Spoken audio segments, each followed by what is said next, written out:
I'm Adrian, the Cruise and Travel Guy, and Happy New Year. Welcome to the first cruise news update for 2024. New Caledonia changes entry conditions for cruise ship passengers, Icon of the Seas $90 90-second experience, a new debarkation procedure for Carnival ships, and Princess Cruises releases its new app. All that and more is coming up now.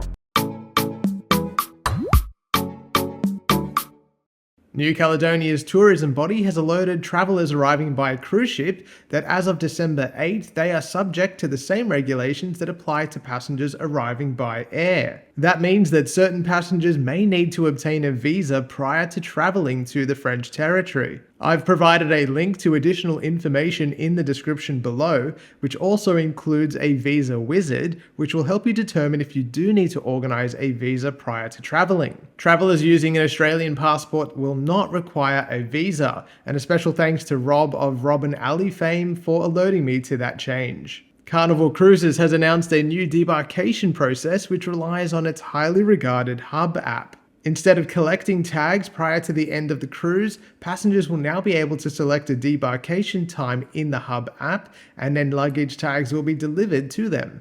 Guests who choose to take off their own luggage can still use the app to select a debarkation window, and for those that prefer the traditional method, they can still retrieve their tags as they're used to. The new process has begun rolling out across Carnival's fleet and should be available on Australian-based Splendor and Luminosa by next month. Princess Cruises has released the newest version of its Medallion class app. Forming the backbone of the pre-cruise and onboard experience with features like on-demand food and beverage delivery and crew chat, the app is an important part of the Princess Cruises experience. The newest version of the app promises to be faster and easier to use, but there are a couple of shortcomings. While the new layout and design appears promising, the ability to easily switch between booked voyages is missing. As well, guests can't currently add traveling companions from different bookings, which makes planning group dinners more challenging. At the moment, the best approach in my recommendation is to use both the new app and the old app.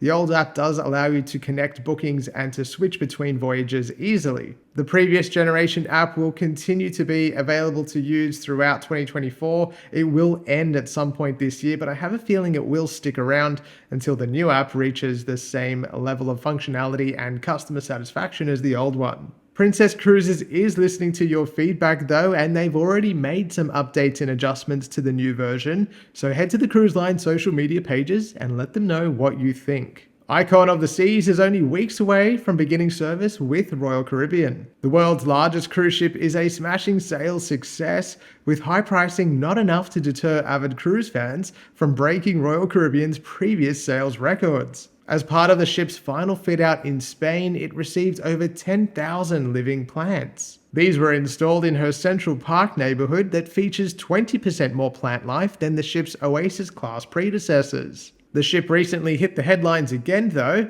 after passengers reported that the brand new ropes course called Crown's Edge will cost $90 for an experience that's estimated to last 90 seconds, not including the pre-safety briefing. The ship is currently en route to Miami, where it will remain until at least April 2026.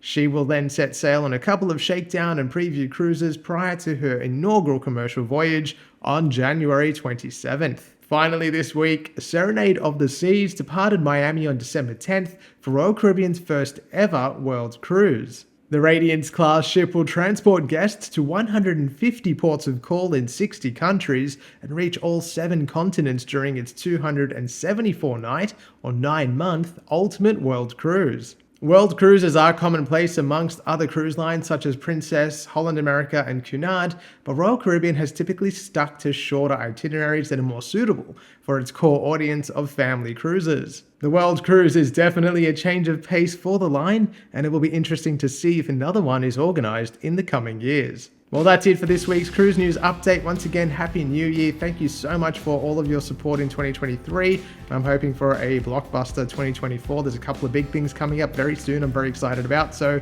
hit the subscribe button so you can stay up to date with all of that. And if you would like to stay up to date with all of my travels as they happen, you can follow me on Facebook and Instagram at The Cruise and Travel Guy. And if you're looking to book a cruise, you can head to my website, thecruiseandtravelguy.com.au. Thanks again for watching, and I'll see you soon. Finally this week, a Serenade of the Seas departed Miami on December 10th for the cruise line's first... Finally this week, Serenade of the Seas departed Miami on December 10th for the...